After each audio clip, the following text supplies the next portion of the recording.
Report card for the city.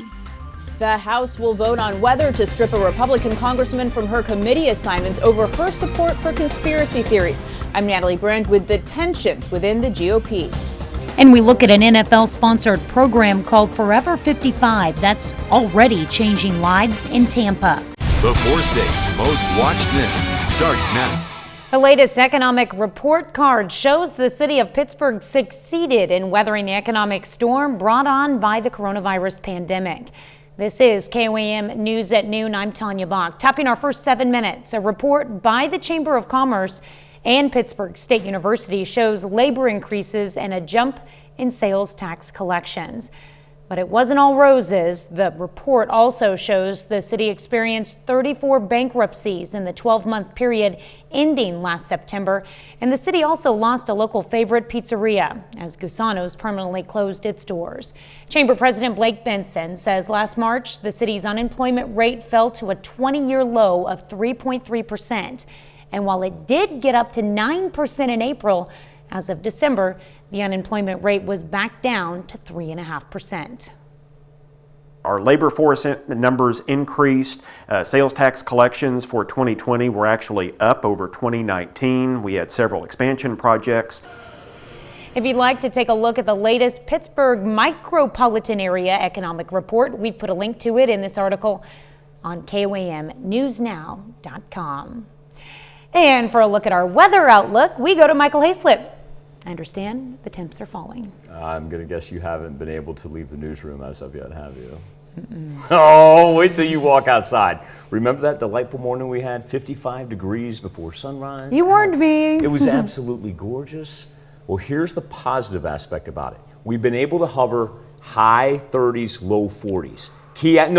This is a key aspect of it. That means this rain that's coming through, luckily it stays as rain. Let's find our silver lining in all this now, because even though it's gotten cold as all get out, I mean, it's like on a span of 4 or 5 hours. Like I said, all the wintry mix, it is skirted really are just northern counties, 49, 69, 400, 44.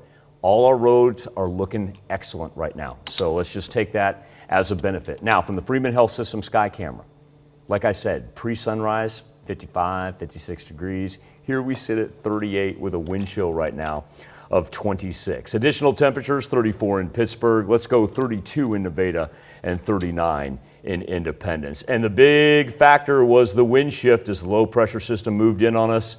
And once again, those are not wind gusts. That is sustained 25 miles out of the northwest. Could be worse though. Look at the upper plains. They got blizzard-like conditions as you stretch from northern Missouri all the way up through Iowa, Wisconsin, and Minnesota. So the fact that we'll be done with this here in the next several hours, and after that, we're even going to see some afternoon sunshine, which I know sounds bizarre seeing as what it's been like all day long. Overnight, though, we're going to drop down. If we've got wind chills right now with an 8 to 10 degree difference, know that when we wake up tomorrow, going to feel like it's in the teens. Coming up here in just a little bit, Tanya, let's break down Saturday as we move toward a Super Bowl Sunday. And once again, it is going to be a perfect time to flip your television on to KOAM. Get ready for kickoff at 5:30. All right, sounds like a plan. Kickoff 5:30, right here. All right, thanks, Michael. Republicans in Congress are struggling with opposing wings of their party, the traditional conservatives versus the further right-wing element of the party, represented by Georgia Congresswoman Marjorie Taylor Greene. Natalie Brand has more details on the GOP rift from Washington, D.C. House Democrats are pushing ahead with a vote to strip Congresswoman Marjorie Taylor Greene from her committee assignments over her embrace of conspiracy theories, including QAnon. I remain profoundly concerned about House Republicans' leadership acceptance of extreme conspiracy theorists. Nothing that she said has been based upon since she's been a member of Congress. Greene has questioned whether school shootings, including Parkland and Sandy Hook, were staged, claimed there's no evidence a plane hit the Pentagon on 9/11, and reportedly liked social media posts calling for violence against some Democrats. I denounce all those comments that were brought up. Everybody, and she came inside our conference and denounced them as well. She said she was wrong. But Greene has not publicly apologized. She tweeted yesterday that no one was owed an apology and she would never back down. The controversy over the freshman Georgia Congresswoman comes as the rift within the Republican Party has widened since former President Trump left the White House. Wednesday night, House Republicans voted by secret ballot on whether Congresswoman Liz Cheney should be removed from her leadership position over her vote to impeach President Trump. We're not going to be divided, and that we're not going to be in a situation where people can pick off any member of leadership. House GOP leader Kevin McCarthy says members were able to air their differences behind closed doors. He says they left the meeting united. Natalie Brand, CBS News, Washington, D.C. Now, Congresswoman Greene has been fundraising off the move to strip her of her committee assignments and announced on Twitter that she has raised up to $175,000 so far. She added, "We will not back down. We will never give up." Pop singer Rihanna is drawing backlash from India's government for starting a social media storm about the country's massive farmer protest. Months of peaceful demonstrations turned violent last week in a wild scene with farmers on tractors storming the capital city. Climate activist Greta Thunberg and Vice President Kamala Harris's niece, Meena, are among those tweeting support for farmers who say new agricultural laws will make them poor and at the mercy of big business. Indian government officials shot back, saying outsiders are trying to break the country. That's a look at today's top stories and weather in our first 7 minutes. Up next on KOAM News at noon, how the NFL is giving back to this year's Super Bowl host city. And later, we're making Texas slaw in the Mr. Food Test kitchen.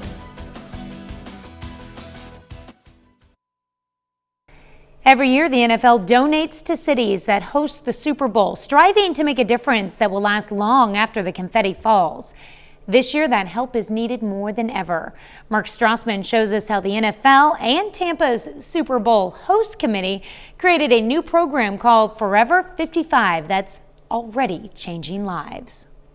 They came looking for food starting last April, their desperation peaking with the pandemic. 500 cars day after day outside Metropolitan Ministries in Tampa. For many, hunger gave way to homelessness. 40% of the folks that were in that line were first-time folks who never needed our help before. You're trying to stabilize a family in crisis. Absolutely. And what we do at Metropolitan Ministries is help them navigate out of that crisis towards self-sufficiency. 100 families in crisis have temporary housing here, 90% led by single working moms like Tracy Lewis. What was the lowest point? I was 8 months pregnant, walking up and down outside, like I ain't got nowhere to go. What's gonna happen? Am I gonna have to stay outside with the baby? Metropolitan Ministries gave Lewis housing. They helped reunite her with 3 daughters living in Jamaica. But without a car, getting to work is a struggle. That's where the NFL came in. The league pledged $2 million to Tampa nonprofits like Metropolitan Ministries, which identified 20 families in need. We'll come up with a custom program for each family and really take them over the hump and really be a part of a legacy to our community. Tracy Lewis got the car she needed, a 2020 Ford Escape. I wasn't even expecting a brand new car. I just wanted something that'll take me to and from. It's really a blessing to have. If the NFL is looking to, in part, to leave a legacy in Tampa, you're the legacy. Hi. Alexia Shepard fled with her 2 kids from an abusive relationship. But even dumpy hotels became unaffordable when she ran out of money last October. So we were living in my car for 2 days. 2 kids in a car, sleeping. A lot of crying, a lot of praying, I did ask a lot of whys, but I was like, don't ask why, just fix it. Her resilience also struck Derek Brooks, the former Tampa Bay Buccaneers linebacker and co-chairman of the Super Bowl host committee. Man, you just respect her grit and her grind as a single parent to never give up on herself and never give up on her kids. Lewis needed a permanent place to live, until now. Whoa, this is beautiful. Wait, this is our apartment? It's yours. With furniture? Furniture. No. This is you. Oh my God. Oh my God, I'm sorry. don't need to I don't apologize. mean to cry. Affordable housing, a brand new 3-bedroom apartment. No one should have to live in a car. I don't know what to say. It's a little overwhelming, isn't it? It's overwhelming, but I thank God and I thank y'all. That is this Super Bowl's legacy.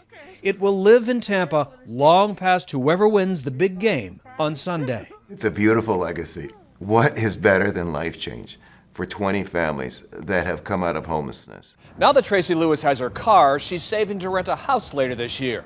Alexia Shepard is studying to become a nurse. The NFL will also cover her tuition, $5,500. Mark Strassman, CBS News, Tampa. Still to come on the KOAM News at Noon, Mr. Food. Need a big tasting summer side dish? Look no more, because our Texas law is as good as it gets. But first, Michael Hayslip returns with your complete forecast.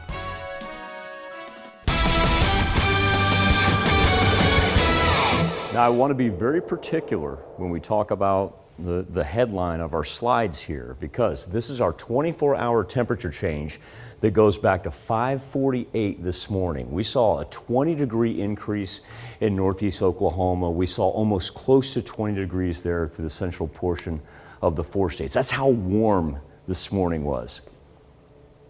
And then Mother Nature decided, oh wait, yeah, that's right. It's February. Here's where we sit right now. 34 in Lamar, 39 in Oswego. Let's roll 38 in Neosho. And the big factor was throughout the course of the morning, the wind shifted around on us instead of coming in from the south. And yesterday was windy, granted, but now coming in from the northwest, 43-mile-an-hour gust in Chanute, close to 40 there in Independence, Nevada, Joplin, and Grove at 34 miles an hour. So we started off, we talked about that 24-hour temperature change this morning where we saw a 20-degree increase.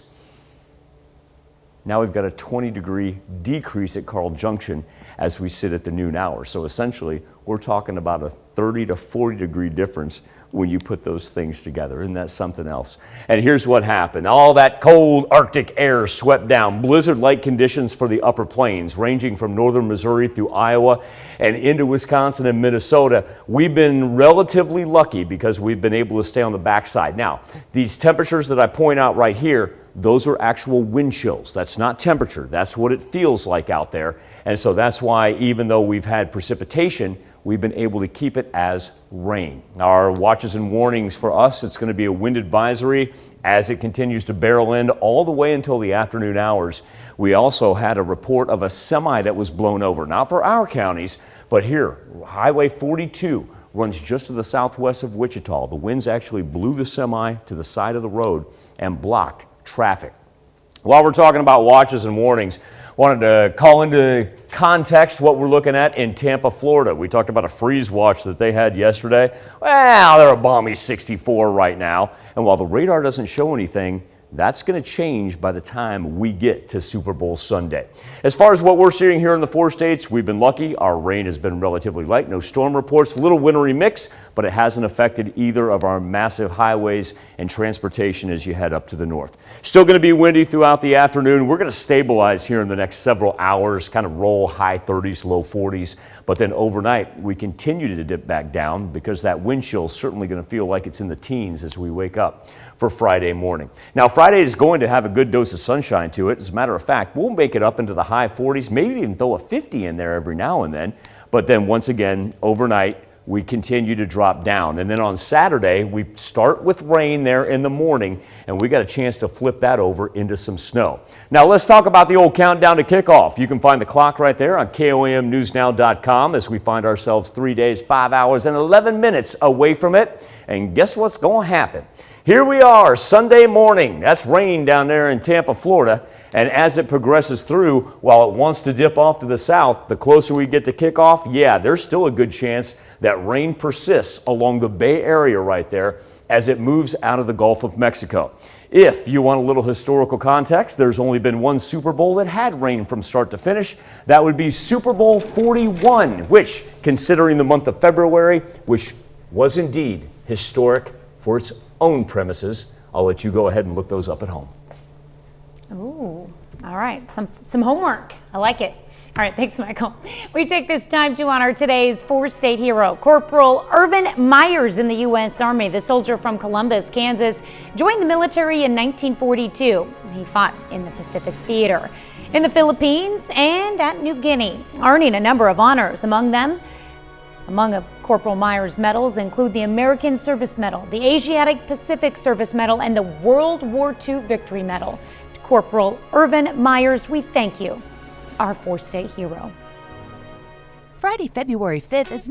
If you like Southern-style coleslaw, you're going to love today's version. Howard shows us how to make his Texas slaw in the Mr. Food Test Kitchen. I bet if you asked 10 people how they make their coleslaw, you'd probably get 10 different answers. That's because there's so many different dressings and things that can be mixed into it.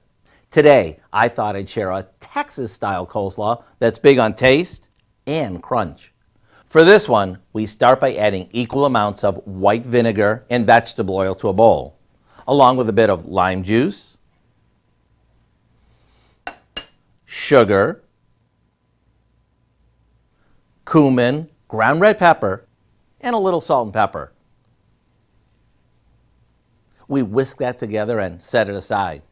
Now, after placing a package of coleslaw mix in a large bowl, we add some red and yellow bell pepper that we've chopped, a thinly sliced jalapeno, and a bunch of freshly chopped cilantro. All that's left to do is pour the dressing over the veggies, give it a good mix, and it's ready to serve. And if you've got a bit of time, it's even better if it's chilled. If you're wondering what makes this Texas style, you'll know exactly after one forkful. I mean, it's hard to miss the big Texas flavor mixed in with all those crunchy veggies. To get the recipe for our Texas slaw, all you have to do is visit our website. I'm Howard in the Mr. Food Test Kitchen, where today we found a big and bold way for you to say, ooh, it's so good. Here's a look at our four-state market prices.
Big factor for today is going to be the wind. Don't worry about the precip.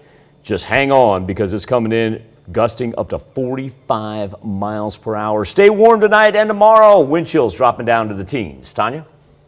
Well, coming up tonight at 5, the Super Bowl isn't just for football. Eating during the Sunday Showdown has become its own national pastime. And even though the pandemic is keeping many people from gathering for the game this year, Americans still plan to chow down. We'll see what they're eating. Plus, a Joplin Elementary School is celebrating the Super Bowl by helping local food banks. And the Joplin Chamber launches Chamber Academy to educate and inspire other business owners. Join us for those stories tonight at 5. And we'll see you right back here at 5 o'clock.